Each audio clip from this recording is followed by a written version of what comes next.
Remember that NATO is the North Atlantic has recently been expanded to the Pacific and the Indian Ocean.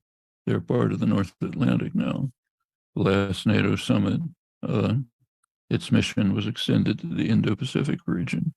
The idea is to enlist Canada, Europe in the U.S. campaign against China. Actually, Vladimir Putin, apart from the criminality of the invasion of Ukraine, was also an act of criminal stupidity from his point of view, drove Europe into the pocket of the United States. Europe has other options. The natural commercial trading partners of Europe are to the east. The German-based industrial system in Europe, which has been very successful, is highly reliant on resources from Russia. So it doesn't have much of an economy. It's about the level of Mexico, but has enormous rich resources, not just petroleum, but also minerals. And also, it's a path to the huge China market, which is the EU's largest market. That's their natural alliance. It's been a long issue right through the Cold War, whether Europe should become an independent force in world affairs with interactions with the East, or should it be in Washington's pocket under NATO? Putin solved that problem, gave the United States its fondest gift on a silver platter, Europe. Europe's suffering for it. They're declining, may even deindustrialize. The United States is doing fine. I mean, the Ukraine war is an immense gift to the United States. It's so plain that it's even discussed in high circles that a small fraction of the colossal U.S. military budget, it's seriously degrading its only military competitor. That's a bargain. The Russian military is severely harmed by the war. It costs the United States almost nothing. Europe's back in Washington's pocket. Fossil fuel industries, military industry are just ecstatic over the huge profits that they're gorging with. Military industry has new markets opening up as they show off their weapons in Ukraine. From every point of view, it's a huge bonanza for the United States. For the rest of the world, quite different. Ukraine itself is being devastated, along with partially Russia. Countries of the global south are suffering from the curtailment of grain and fertilizer resources from one of the main producers, the Black Sea region. The whole world is suffering from the fact that the limited steps towards dealing with the climate crisis are being reversed. For years, it's been a standard demand on the left that we should disband NATO or Canada should pull out of NATO. But recently, it's become much more difficult to make that case. I mean, elite opinion in Europe and Canada has shifted even more dramatically in favor of the alliance. And even in long-term NATO holdouts like Finland and Sweden, the tide has turned and there's a big push to join the alliance. And as you said, join all that, the military spending, to join the NATO activities, to join the expansion and so on, and to sort of submit to the US leadership, as it were. So I guess my question is, what do you think that activists or anti-war groups should be saying about NATO in the present context? Well, they should be telling the truth. That's what the left should be doing. Truth is that Putin did give Washington a tremendous gift. He gave a pretext for NATO to not only exist, but expand. The Finland-Sweden case is quite interesting. Finland and Sweden are under absolutely no threat. I mean, they're just gloating over the fact that the Russian military is so weak it can't conquer cities a couple of kilometers from the border. All of a sudden, they're going to attack major military powers like Finland and Sweden. It's beyond comical. What's actually happening in Finland and Sweden, here's what the left should be talking about here.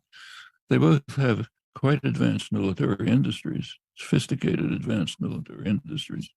They're already partially integrated into NATO. They join the NATO exercises and so on. They fully join NATO, great markets and prospects for advanced military industry in Finland and Sweden. They can move on towards becoming more militarized right-wing societies, now integrated with the military-based NATO system. big shot in the arm for the right wing and the military in both countries. That's Sweden and Finland joining NATO. Is Canada being defended by NATO? Who's being defended by NATO? Nobody.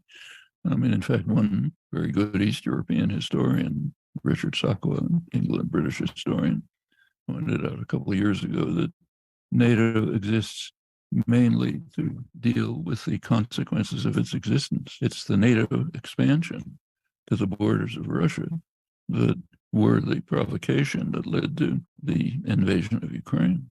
Didn't expand, you wouldn't have an invasion. In fact, the crucial issue up till almost days before the invasion was, can Ukraine be neutralized?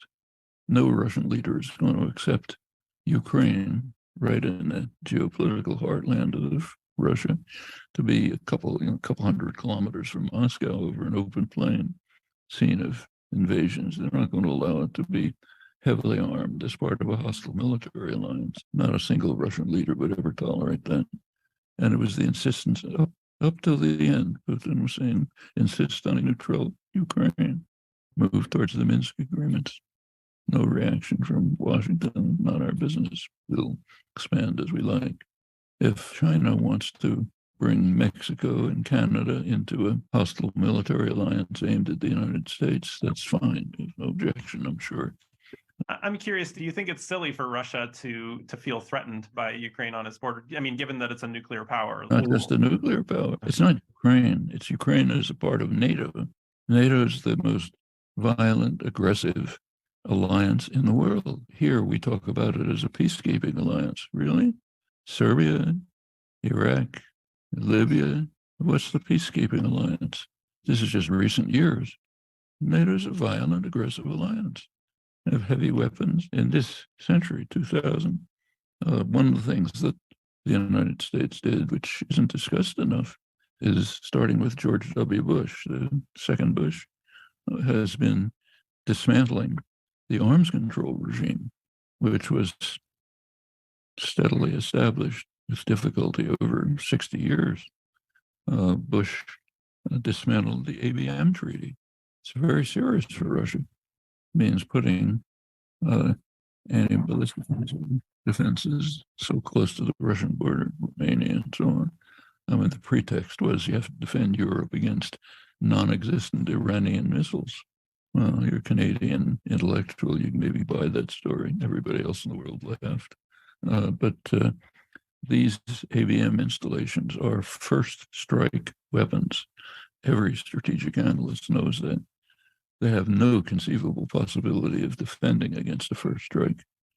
Conceivably, they could deter a second strike, a retaliatory strike, which makes them first strike weapons. Furthermore, they can easily be reconfigured to have missiles, nuclear missiles aimed at Russia. This is right near the Russian border. That's the ABM Treaty. Then comes along Trump, eliminate the INF Treaty, the Reagan-Gorbachev Treaty.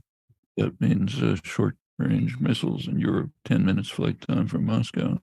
You move to Ukraine, traditional invasion route. Take a look at a map. Flat terrain right to Moscow and St. Petersburg.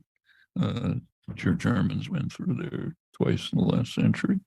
Of course, no Russian leader is going to allow it to be part of a hostile military alliance. So in the past, you've said that obviously you support the right of Ukrainians to defend their territory, and you've said that the military aid is on the one hand provocative, but on the other hand justified to an extent, and that it has to be carefully calibrated, I think was your words. Where do you feel like the calibration is at right now? Well, as I've written, I think up until recently, it's been pretty reasonable. It was defensive weapons, but it's now going up. I mean, now it's been acknowledged in public. Washington Post had a long story about it, but it's been acknowledged by the U.S. military that the U.S. so-called advisors, personnel, in other words, are actually directing much of the fire of the advanced missiles like the HIMARS and so on. It's now going up to tanks. It's now just recently moved up to jet planes.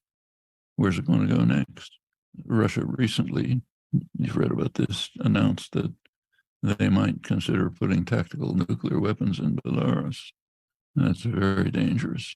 But why are they doing it? I think it's almost certainly a warning to NATO, to the United States, saying, if you keep escalating, we're going to react. I mean, notice that Russia has not yet seriously hit Western Ukraine. Joe Biden went to visit Kiev. Janet Yellen went to visit Kiev. How many foreign leaders do you remember going to visit Baghdad when the United States and Britain were smashing it to pieces? Not only didn't they visit it, peace activists were pulled out of the country. Inspectors were pulled out of the country, so they had a chance to survive. This is a very different kind. It's not a British-American kind of war yet. Doesn't go after destroy everything. Could expand to Kiev, to Western Ukraine, to supply lines, run into NATO supply lines. You're moving up the escalation ladder. You can move up to terminal war with not much difficulty.